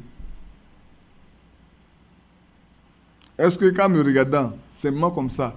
Frère, je vous ai donné la position de Kwadjo, le jour il est monté dans le taxi là, non? Dans le Woro, où le gars a laissé tout son argent à l'œil nu. Et puis quand Kwadjo est arrivé, il dit, mais monsieur, vous me connaissez? Il dit, oui, je vous connais. Moi, je suis fou pour laisser mon argent comme ça. J'ai travaillé toute la journée là. Puis j'ai laissé mon argent comme ça. Et ça, vous êtes un chrétien, c'est vrai, j'ai laissé mon argent. Moi, j'ai travaillé toute la journée là. Puis, vous êtes rentré dans mon... Je ne vous connais même pas là. Puis j'ai laissé de l'argent là, ma recette tout entière là, comme ça. Puis j'ai sorti pour aller chercher client. Mais je ne suis pas fou. Ça là, ce qui n'est pas comme... Il ramasse tout l'argent là. Il file, il va aller pas un autre. Mais vous là, quand je vous ai vu rentrer, je sais que vous êtes un chrétien. Vous ne pouvez même pas prendre quoi que ce soit. Vous pouvez laisser mon argent. Il a fait de quoi Dieu le garder son argent. Mais indirectement, ça signifie indirectement, je sais que toi, tu ne peux pas, donc tu vas garder mon argent là, jusqu'à ce que je vienne. C'est ce que ça veut dire indirectement. Toi, tu ne pourras pas voler ça. Même si quelqu'un venait à voler ça, tu ne vas pas accepter. Ouais, tu sais que ce n'est pas pour toi, ce n'est pas pour lui. Et il en a fait son gardien tranquille. Que Dieu nous aide. Vraiment à montrer que Christ est vrai aux yeux de tous les hommes. Aujourd'hui, beaucoup pensent que Christ n'est pas vrai. Les musulmans peuvent raconter beaucoup de choses. Les chrétiens peuvent raconter beaucoup de choses. Les francs-maçons peuvent... Mais nous devons leur montrer que nous sommes des chrétiens. Et que la vie de Christ est vraie. Il est mort, il est ressuscité, il est monté au ciel. Et il a répandu son esprit pour que nous soyons des chrétiens et que nous vivons sa vie. Que les actes, les œuvres qu'il a faites là, nous en faisons aussi les mêmes. Bien-aimés frères. C'est pour ça que Marc 16 là, est important, on revenait là-dessus, hein. On va revenir là-dessus. Pourquoi Marc 16 ne s'accomplit pas dans la vie de tous les croyants? Qu'est-ce qui fait que dans la vie de beaucoup de croyants, Marc chapitre 16 là, versets 15 à 17 là, n'est pas effectif? On va chercher simplement, on va parler. Peut-être une matinée, juste, pour attirer l'attention de chacun de nous, afin qu'on sache que il y a les promesses qui sont destinées aux croyants. On ne peut pas les imiter, on ne peut pas s'en emparer. C'est destiné à ceux qui sont croyants. Quand tu es croyant, ça t'appartient d'office. Et comme j'ai dit dimanche passé, frère, l'héritage, le trésor que Dieu a préparé, c'est pour ses enfants. Si nous sommes de lui, tout le trésor nous appartient. À moins que nous soyons encore à l'état d'enfant, où on ne peut pas encore tirer nous-mêmes dans toute la richesse qu'il nous a laissée. Mais si on est mûr, tout nous appartient. On peut bien le gérer. Il sait qu'on peut le gérer. Que Dieu nous bénisse. Maintenant, en croissant, naître, croître, il y a des fruits qu'on doit porter. On va parler des fruits et de la nature qu'on doit manifester. Notre nature et les fruits qu'on porte permettent aux gens, permettent à nous-mêmes de comprendre à quel stade nous sommes parvenus et permettent aux gens qui nous entourent, qui vivent avec nous, de savoir où nous sommes. Et puis aux gens qui sont d'ailleurs, de comprendre, de voir, frère. Et c'est vrai. Vous avez Antioche, on les a regardés, on dit ça, c'est des chrétiens, c'est des disciples de Christ. L'amour qui était au milieu d'eux était tellement fort. Les miracles qui se passaient au milieu d'eux, la vie qui se passait au milieu d'eux, a fini par convaincre les gens pour dire cela, ils sont disciples de Christ. Aujourd'hui, c'est très difficile d'identifier quelqu'un. Il y a vraiment, on marche, on regarde. Hein. Dans la rue, quand on marche, on regarde. Vous savez, un jour, moi, je venais de quelque part et puis je suis arrivé devant NCA, au Beaux-Arts, là. Quelqu'un dit, frère Badi. Je le regarde. Oui, bonjour, frère. Tu me connais? Tu me connais où? Il dit, mais tu prêches à Yopougon, non? Vous voyez, non, frère? Ça, c'est parce qu'il m'a vu. Mais supposons que j'étais en train de faire des mauvaises choses. En ce me voir. Et puis dimanche, il me retrouve à l'église à la chaire. Je prêche, je dis autre chose par rapport à ce que j'ai fait là-bas. Est-ce que vous pensez qu'il va avoir confiance? Non. C'est ça qui tue les enfants de Dieu. Ça tue beaucoup, hein. L'attitude des prédicateurs tue. Ça chasse. Aussi longtemps qu'on ne vit pas comme le dit la Bible, frère, ça devient compliqué pour tous ceux qui nous écoutent. Que Dieu nous bénisse. Allons regarder un peu les fruits. On va parler un peu des fruits quand même. Le fruit qui est né de nouveau. Alors, on peut déjà commencer par Galates 5, que vous connaissez bien. N'est-ce pas? Vous pouvez commencer par Galates 5 pour dire, celui qui est né de nouveau là, celui qui est né vraiment de nouveau, il doit porter le fruit de l'esprit. Tout l'ensemble. Mais je vais me contenter de vous lire ici, parce que vous connaissez déjà beaucoup de choses. Je vais vous lire un peu ce que notre frère nous a donné.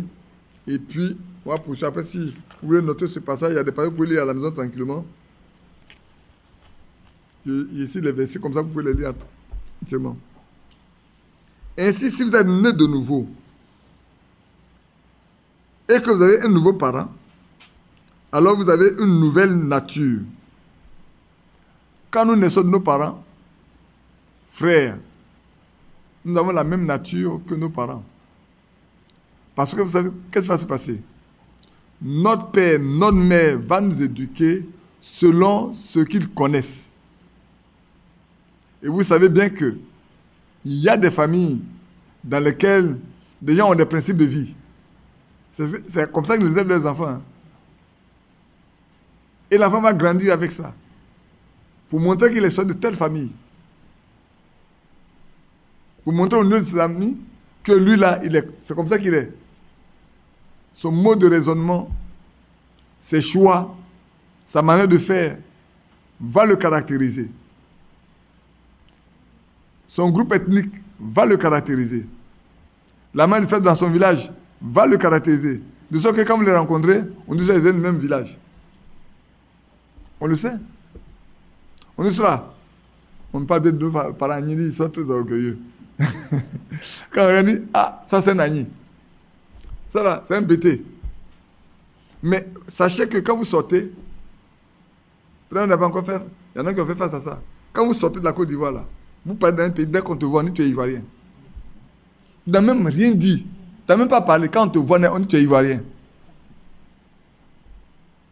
Pourquoi? Parce que tu sors d'un milieu, d'un groupe. De même que quand tu es un Américain sort par un autre pays, même s'il n'a rien dit encore, on le regarde, c'est à lui, ça m'a fait. On sait que c'est un Américain. Et nos Français hypocrites, quand vous les voyez également, c'est comme ça. Frère, donc sachez que quand nous naissons là, on va d'une base. Et cette base-là nous impacte. Maintenant, si quand nous naissons d'une autre famille, qui est de la famille de Dieu, nous devons être impactés par cette naissance-là. Cette nouvelle naissance doit nous impacter. Montrer que nous appartenons maintenant à une autre famille qui n'est pas. C'est pour ça que, frère, quand vous êtes un chrétien, vous arrivez dans votre village, que les gens ne font pas la différence, ça pose un problème. Ça pose un problème. Quand vous arrivez net là, ils vont dire, l'homme qu'on connaissait avant là, c'est pas la même chose. La femme qu'on connaît, c'est pas la même chose. Son langage n'est pas la même chose, n'est pas le même langage. Son comportement n'est pas le même comportement. Quelque chose s'est passé dans cette personne-là. Et ceux qui ont des yeux doubles, ils savent qui vous êtes. Donc, pour revenir ainsi, si vous êtes né de nouveau et que vous avez un nouveau parent, alors vous avez une nouvelle nature. La vieille nature est morte. Elle meurt automatiquement. Parce qu'avant que vous arriviez là, vous êtes passé par le processus de la nouvelle naissance, non?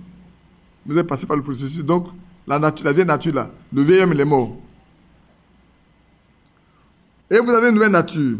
Autrefois, vous allez dans une direction. Maintenant, vous allez dans une autre direction. Vous vous affectionnez aux choses d'en haut. Une nouvelle affection. Vous savez, nous, on a vu des femmes qui sont converties dans le message, qui sont venues.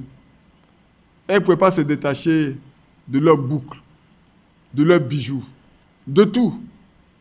Même il y en a qui ne peuvent pas se détacher de leur manière de s'habiller comme quand ils étaient dans le monde.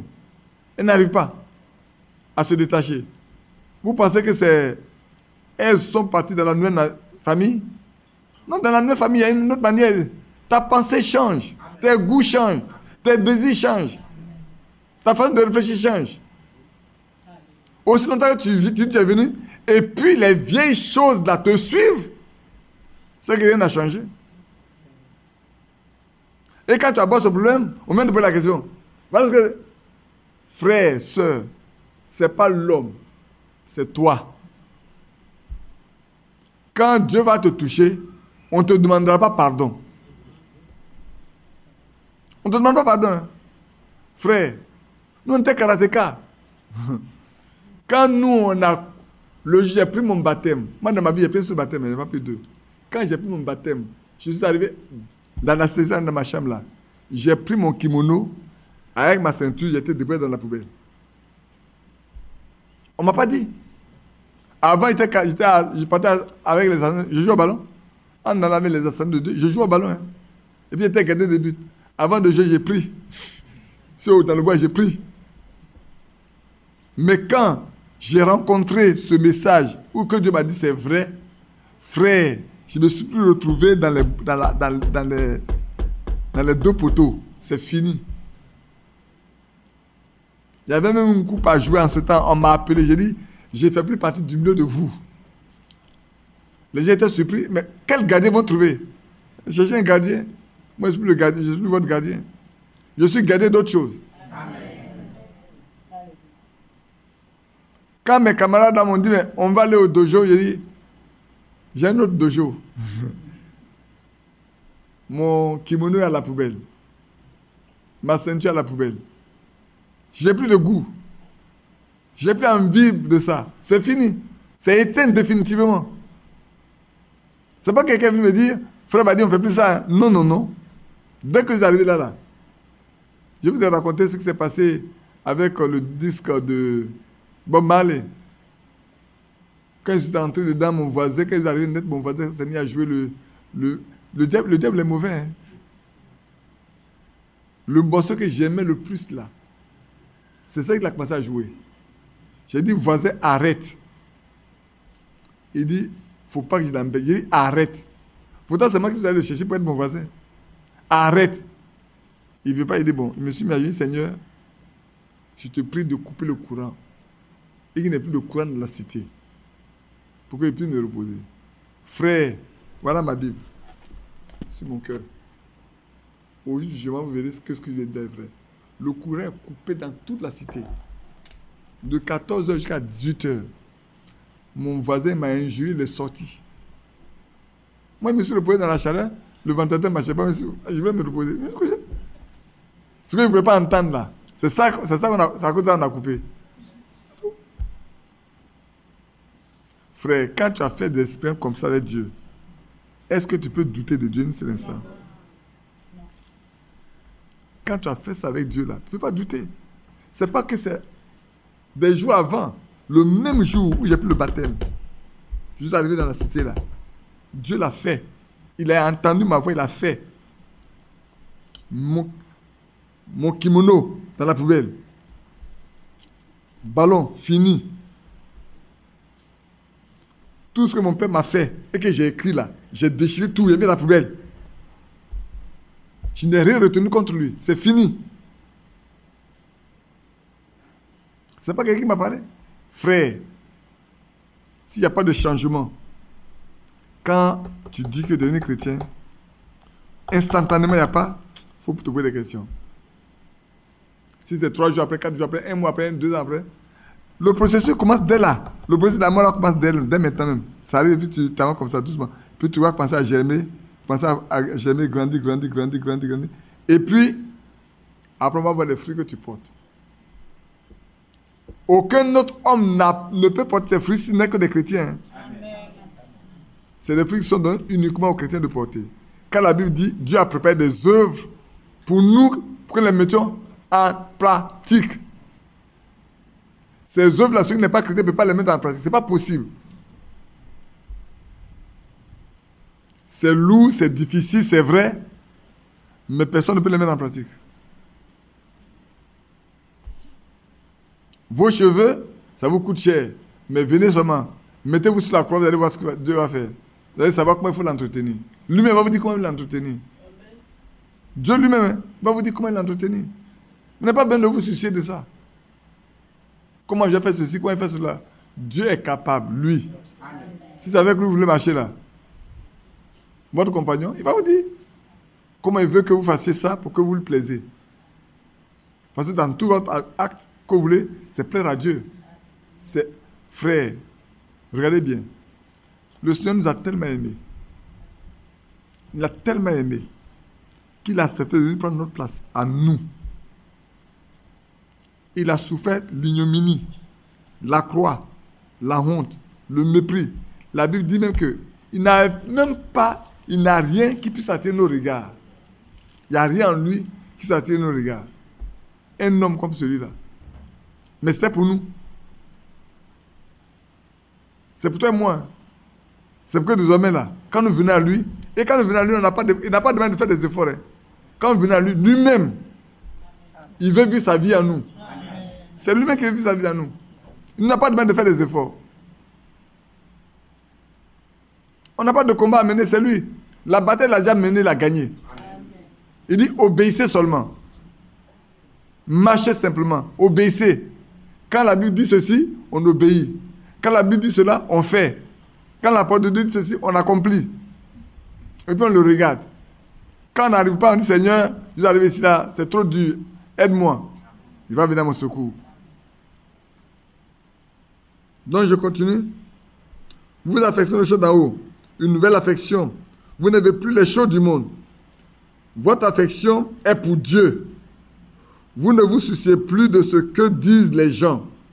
S'ils se moquent de vous et disent que vous êtes un vieux jo, quelque chose de ce genre, cela vous importe peu parce que vous êtes né d'en haut et vous vous affectionnez aux choses d'en haut. Dieu n'a pas honte de vous et vous n'avez pas honte de lui. Amen. Un vrai croyant n'a pas honte de Dieu. Non. Bien au contraire. Bien au contraire. Comment les gens agissent alors? Comment ils aient vertu? Écoutez bien. J'aime lire ce passage de Hébreu là. Je vais vous le lire. J'aime bien le passage de Hébreu là. Hébreu 11 là. J'aime bien ça. Pour montrer cette différence énorme.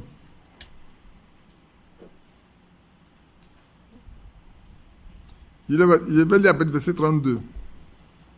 Et que dirais-je encore? Car le temps me manquerait pour parler de Gédéon, de Barak, de Samson, de Jephthé, de David, de Samuel et des prophètes, qui par la foi vainquirent les royaumes, exerçaient la justice, obtinrent des promesses, fermaient la gueule des lions, éteignirent la puissance du feu, échappaient aux tranchants de l'épée, guéris de leur maladie, furent vaillants à la guerre, mirent en fuite des armées étrangères.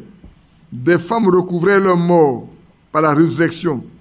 D'autres furent livrés au tourment et n'acceptèrent point de délivrance afin d'obtenir une meilleure résurrection.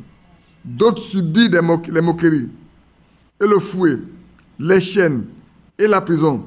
Ils furent lapidés, sciés, torturés et ils moururent tués par l'épée.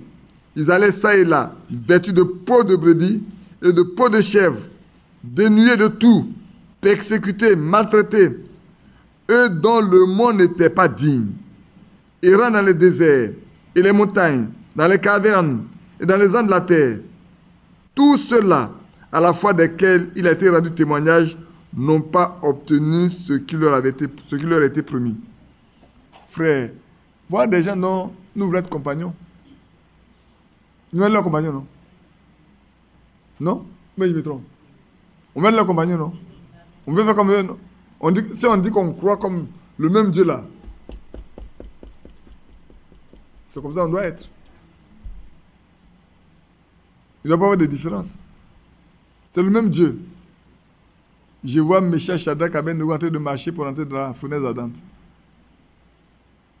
Imaginez-vous qu'aujourd'hui, on vient nous attraper pour dire, comme nous croyons à ça là, et que nous nous opposons à l'homosexualité, à la pédophilie, à tout ceci, on va nous fusiller. Qu'est-ce qu'on va faire?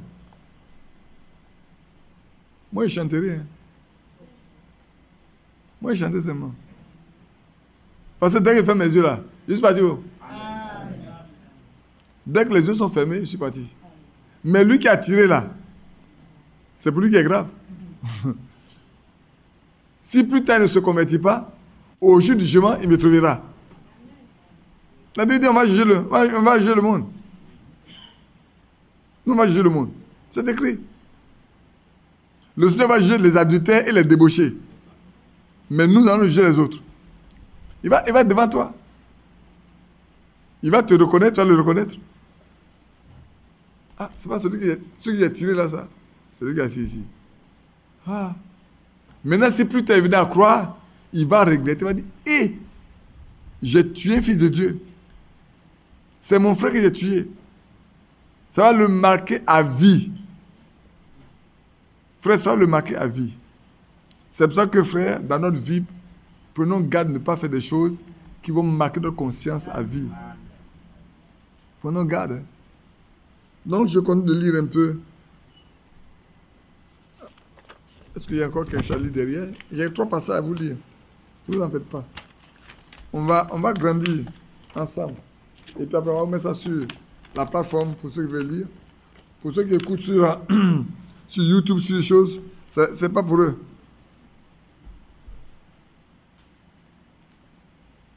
Eh bien, quelle sorte de nature avez-vous?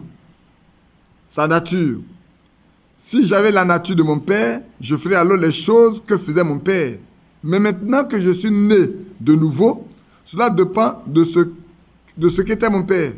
Si vous êtes né seulement dans une église, vous avez comme père l'église, ou vous pouvez l'appeler père. Si vous le désirez, appelez-le comme vous l'entendez, parce qu'elle est votre père. Mais si votre père est Dieu, et que vous êtes né dans la famille de Dieu, recherchez les choses qui se rapportent à Dieu. Amen. C'est juste alors, vous êtes un enfant de Dieu, votre nature est celle de Dieu. Quand la même nature, même de Dieu, est en vous, quand lui, il est miracle, vous êtes des miracles. Qui a compris? Vous n'avez pas compris. Je reprends. Quand la nature même de Dieu est en vous, quand lui-même est absolument miracle, sa nature est un miracle, ses habitudes sont un miracle, tout ce qu'il est un miracle, comment pouvez-vous dire que vous n'êtes pas un miracle, vous? Mais si vous avez sa nature en vous, et que sa nature est un miracle, mais vous êtes vous un miracle. Amen. Ce qu'il a fait là, vous pouvez le faire. Puisqu'il est votre père. Dites-moi, Jésus avait pour père qui? Dieu. Et qu'est-ce qu'il a dit? Je ne peux rien faire sans l'avoir fait au Père. Tout ce que le Père fait, je le fais aussi. Amen. Alors comment vous pouvez dire que vous êtes fils de Dieu ou fille de Dieu et que vous n'êtes pas capable de faire ce dont vous êtes le Père là fait? Celui dont vous êtes fils ou fille. Ce que votre Père fait là, vous dites que vous ne pouvez pas le faire. Est-ce normal? Non. Dès que sa nature est en vous, vous êtes habilité, vous avez la capacité de faire comme lui l'a fait. Amen. Je vois que le temps s'assombrit. Je suis à 11h30 minutes. Donnez-moi encore quelques minutes et puis on va arrêter. Alors, votre nouvelle naissance est un miracle. Amen. Votre nouvelle vie est un miracle. Mais votre nouvelle nature est un miracle. Comment pouvez-vous regarder en arrière et dire, frère, vous ne pouvez plus regarder votre passé. Vous avez changé de direction. Amen. Avant, vous partez comme ça. Maintenant, vous partez comme ça. Vous ne pouvez plus regarder derrière. C'est pour ça que la femme de Lot est restée. Vous ne doit pas regarder en arrière. Qu'elle doit avoir une nouvelle vie. Aller dans une nouvelle ville. Sauver son âme. Elle dit, mais ce qui est derrière moi est très beau. Il faut que je vois qu'est-ce qui va se passer. Comment est-ce qu'il va être détruit. Pourtant, on t'a dit qu'il ne faut pas regarder en arrière. On dit qu'il ne faut pas regarder en arrière. Elle s'est permis de regarder en arrière. Elle y est restée. Comme la fois dernière, je vous l'ai dit, je n'avais pas pu continuer. Et quand ils sont arrivés, là, ils sont sauvés. Le père demande à ses filles, où est votre maman? Les enfants regardent, où est notre maman? Et ils regardent de l'autre côté, le feu, le souffle, le feu tombe du ciel. Elle y est restée, elle est une statue de sel. Pour toujours. Frère, il n'y a pas de chemin retour. Hein. Quand tu as raté ça là, c'est fini, tu ne peux pas revenir en arrière. Ça veut dire les bons aujourd'hui de savoir faire le choix. Bon. Vous êtes une nouvelle créature, une nouvelle création, c'est certain. Et voilà, les choses naturelles sont mortes en vous. Votre vie passée est morte. Votre nature passée est morte. Tout est mort, tout doit devenir nouvelle. La nouvelle créature rentre en vous et vous vivez seulement pour Dieu. N'est-ce pas? Je vais lire encore autre chose pour vous. Et puis on va s'arrêter là. On va le reste l'après-midi. Je sais que l'après-midi, on va pas être loin. Long. Si vous aimez encore les choses du monde, vous êtes séduits. Votre sacrifice n'a pas encore été accepté. Savez-vous ce que signifie naître de nouveau? Voyez, votre nature est changée. Vous devenez une nouvelle créature. Point. Il n'y a rien d'autre à faire. Maintenant, je vous envoie un peu plus loin. Vous êtes encore colérique, méchant, arrogant.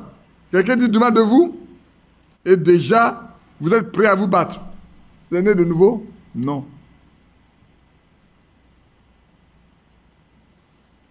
Est-ce être né de nouveau de l'Esprit de Dieu ça? Point du tout. Non, l'Esprit de Dieu n'agit pas ainsi. Non, l'Esprit de Dieu est humble, tempérant, doux et patient. Ça, c'est Dieu. L'Esprit de Dieu aime, il est gentil, il pardonne. Voilà les fruits. Les premiers fruits sont charnels. Les deuxièmes sont spirituels. On est d'accord? Qui a compris? Je vais le relire. Hein.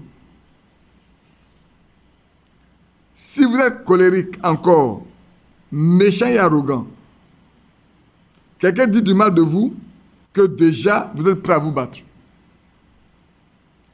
Est-ce cela, être né de nouveau, être né de Dieu, être né de l'Esprit de Dieu? Non.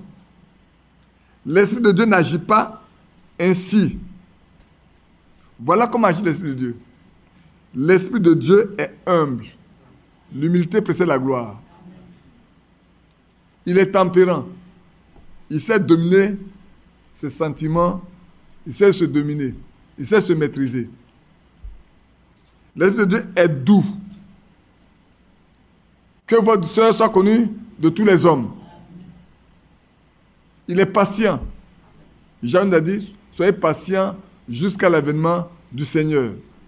Il n'a pas d'être patient pour un jour, hein, pour 2 jours, pour 1 an. Il dit jusqu'à l'avènement du Seigneur, jusqu'à ce que vous-même vous mourrez. Soyez patient. Et si vous devez vivre qu'à l'enlèvement, vous devez manifester la patience dans tous vos comportements. Ça, c'est Dieu. L'Esprit de Dieu aime. Et nous savons que l'amour ne trie pas. Il aime son péché comme lui-même. Il pardonne tout. Il croit tout. Il accepte tout. Il ne cherche pas ses propres intérêts. C'est ça, non? Il est gentil. Il pardonne. Que Dieu nous donne ces caractéristiques, cette nature-là, qu'il les mette en nous, afin que ça, quand vous les manifestez, on va savoir.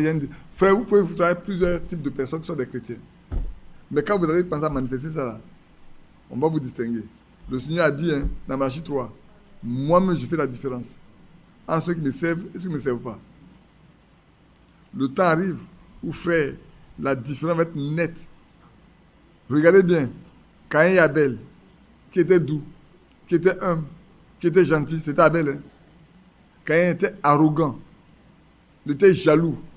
Il pouvait même parler de façon arrogante à Dieu. Quand Dieu a dit, mais où est ton frère? Il dit, tu m'as établi gardien de mon frère. Même quand Dieu l'a prévenu, le péché est couché à ta porte. Mais toi, demi sur lui, il n'a pas écouté. C'est vrai. C'est dur, mais nous devons le prendre comme tel. Je vais lire un dernier. Non, il y en a beaucoup. Hein. Ici, il y en a beaucoup. Bon, lisons ceci. Une âme bonne ou mauvaise n'est pas changée par la mort. Notez bien ça. Que votre âme soit bonne ou mauvaise, si vous mourrez aujourd'hui, rien ne change. Ça veut dire quoi? Ça veut dire que si votre âme est convertie, la mort ne changera pas ce qu'elle est. Amen. Si votre âme n'est pas convertie, si vous mourrez, votre âme, rien ne changera. Vous vous direz tel que vous êtes ici, tel que vous vivez ici, là. Si vous êtes un jaloux, un meurtrier, un brigand, ce n'est pas la mort qui va changer. La mort change seulement votre lieu de domicile. Donc vous ne changez pas du tout. Et puis, je vais continuer. Vous êtes une âme. C'est la partie qui est à l'intérieur de vous. Et quand vous mourrez, votre âme s'en va dans l'état dans lequel elle se trouve. C'est pour ça que moi je dis que si quelqu'un vit, je ne dis pas qu'il est païen, je ne dis pas qu'il est ceci. Mais c'est quand il meurt que tu sais où il s'en va. Parce qu'il y en a qui peuvent se convertir au dernier moment. À la dernière minute, la personne veut donner son cœur au Seigneur. Peut-être qu'il ne sera pas baptisé, mais il va se reposer tranquillement. Et il y en a également qui sont dedans jusqu'au dernier moment là. Ils renient. Si vous écoutez bien, frère Branham, vous allez voir, il y a beaucoup de personnes qui, au dernier moment, on lui demande de ne pas prier pour eux. Parce que tout ce qu'ils ont fait ici, là, ils ont tout perdu. Moi, j'ai écouté 2 personnes comme ça. Il est pas dit, non, il ne faut pas prier pour moi. Tout ce que j'ai vécu ici, j'ai tout perdu. Parce qu'un jour, ils étaient partis ensemble pour prier pour un malade. Et il y avait une dame qui était là, une soeur qui était accompagnée. Et puis, cet homme a mis sa main autour de la soeur. Il dit, ben, lève ça, me dit. Il dit, on ne doit pas faire ça. Il a rejeté ce que Frère Branham a dit. Il convoitait la femme. Il vivait mal. Mais il était là comme serviteur de Dieu. Et quand il devait mourir, Frère Branham va le voir pour prier pour lui. Il dit, frère, ne faut pas prier pour moi. Tout ce que j'ai gagné, j'ai tout perdu. Maintenant, je m'en vais. Il ne faut pas prier pour moi. Donc, vous voyez qu'il y a des gens qui peuvent peut-être marcher pendant un temps, mais à la fin, on se rend compte qu'ils ont tout abandonné, ils ont tout perdu. Il y a eu 2 cas comme ça. 2 cas. Mais il y a un, lui était tellement découragé qu'il a commencé il est parti acheter des casiers de bière pour une boire. Il a bu le même soir, Dieu l'a pris.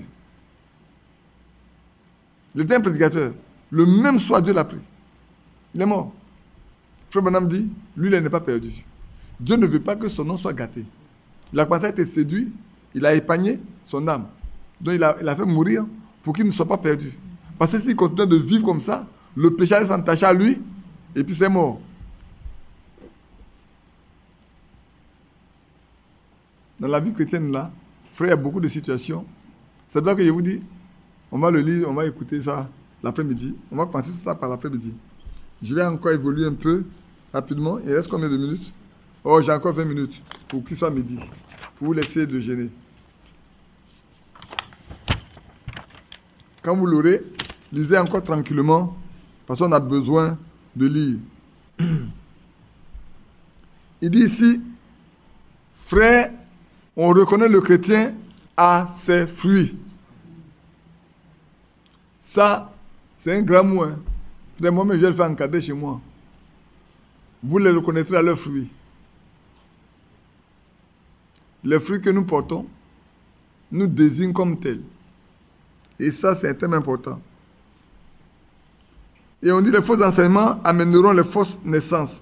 Les vrais prophètes amèneront la parole, la naissance de la parole de Christ.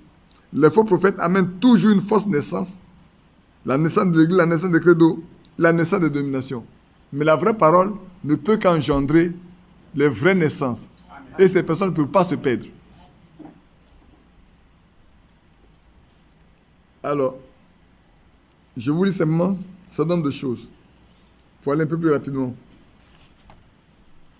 Pour ne pas vous caler, bientôt il va être midi. Le temps s'assombrit également. Il me reste 2. Oui, là. Je pensais que j'allais vite finir. Je vais me dépêcher. Fais moins de commentaires. Comme ça, on va aller vite. Vous n'avez pas à dire à un mouton qu'il doit fabriquer de la laine. Ça, on en a pas tellement que je vais sauter un peu. Vous portez les fruits de l'esprit. Vous ne dites pas, gloire à Dieu, je dois vraiment me dépenser. Non, un vrai croyant ne fait pas des efforts pour porter des fruits. Parce que c'est sa nature. C'est les choses qui sont en lui. Et souvenez-vous de quand on a étudié le psaume chapitre 1. L'arbre qui est planté près d'un courant d'eau, il produit ses fruits en sa saison. Pour chaque saison, il y a un fruit. Donc, pour chaque situation, pour chaque période, pour chaque événement, cela doit nous pousser à produire le fruit qu'il faut. Amen. Afin de montrer aux gens qu'il y a un doux fruit qu'on peut consommer à nous. je vais pas mettre beaucoup de temps, vous aurez le temps de le lire. Je voulais seulement faire un genre de résumé pour vous. Cependant, le vieil évêque, ça c'est le vieil évêque, les fruits prouvaient qu'il n'était pas un prophète. Vous savez bien cet homme qui est parti porter la Bible blanche pour faire croire aux autres qu'il est prophète, mais les autres qui portaient là, prouvaient. Parce que quand on leur a dit allons à la machine à tester l'or, il n'a pas été capable. Hein. Et aujourd'hui, ce problème est assez grave. Quand quelqu'un dit moi j'ai la vérité, moi ok, tu as la vérité, donc allons-y, prends ta Bible. On va aller à la machine pour tester l'or. Qui ne peut pas se déparquer pour aller tester l'or, moi ça me pose un problème. Est-ce que quelqu'un qui a la vérité peut craindre d'affronter quelqu'un qui a le mensonge? Moi, je me précipiterais même d'aller lui dire que vraiment tu es faux. Pour que tout le monde sache que je ne parle pas souvent en cachette, mais je parle quand tu es là. Et je démontre que tu es faux. Malheureusement, on arrive à des périodes où on parle plus qu'on ne puisse agir. Parce que Dieu n'est pas avec nous. Ainsi, aux chrétiens, je disais ceci, tournons-nous vers lui et vers sa parole, en toute sincérité. Venez humblement, comme des chrétiens, et naissez de nouveau de son esprit. Et quand vous naissez de nouveau, vous êtes un chrétien confirmé par les fruits que vous portez. Amen. Comprenez-vous cela? Vous êtes une chrétienne par les fruits que vous portez. Vous les reconnaîtrez à leurs fruits. C'est une confirmation. Vous ne naissez peut-être pas, vous ne connaissez peut-être pas à votre ABC, mais vous le connaissez lui. Amen. Et c'est des choses importantes pour nous tous. Je vais vite, comme je vous ai dit, pour permettre que vous rentriez tranquillement. Quand vous êtes né de nouveau, Dieu vous confirme. C'est de cette façon que Dieu confirme toute sa nature à leurs fruits. C'est de cette façon qu'il confirme son ministère. C'est juste. Tous ses serviteurs sont confirmés de la même manière qu'il confirme la nature. Amen. Vous savez ça, j'ai noté ça parce que quelqu'un disait à tue-tête que Dieu ne confirme pas des hommes. Moi, j'ai écouté Frère Franck qui disait Dieu a confirmé Frère Branham. Amen. Et j'ai noté le passage de 1 Roi 17, 23-24 et de 1 Roi 18, 36. Je vais le lire pour terminer pour cette matinée. Je pense qu'après ça, il ne reste pas plus. Il va rester doucement. Oui, là on va écouter. Ça va aller ensemble même. Ça va permettre d'aller ensemble. Dans 1 Roi, on va lire dans 1 Roi, pour terminer 1 Roi 17, pour ceux qui veulent lire avec moi.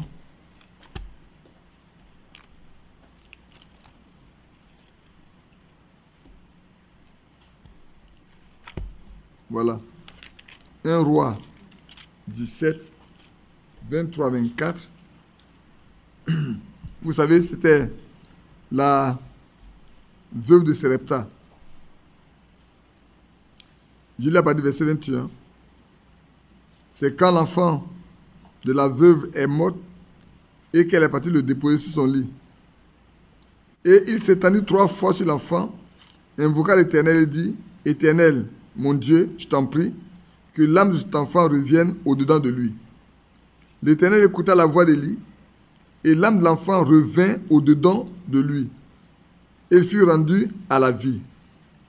Et Élie prit l'enfant, le descendit de la chambre haute dans la maison et le donna à sa mère. Et Élie dit, « Vois, ton fils est vivant. » Et la femme dit à Élie, « Je reconnais maintenant que tu es un homme de Dieu.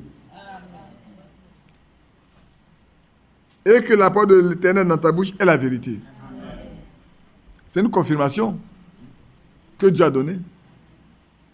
Je reconnais maintenant que tu es un homme de Dieu. Parce qu'aucun homme, par lui-même quelque chose qu'il est, ne peut amener un mot à la vie. Ça n'existe pas. C'est seulement celui avec qui Dieu est. Amen. Et le chapitre 18, Élie va dire une chose, lui-même, quand il va être confronté à ces 450 prophètes de Baal. Je sais pas, verset 36.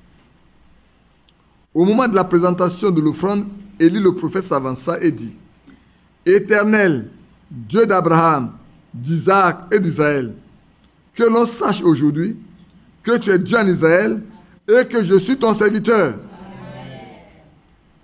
Et que j'ai fait toutes choses par ta parole.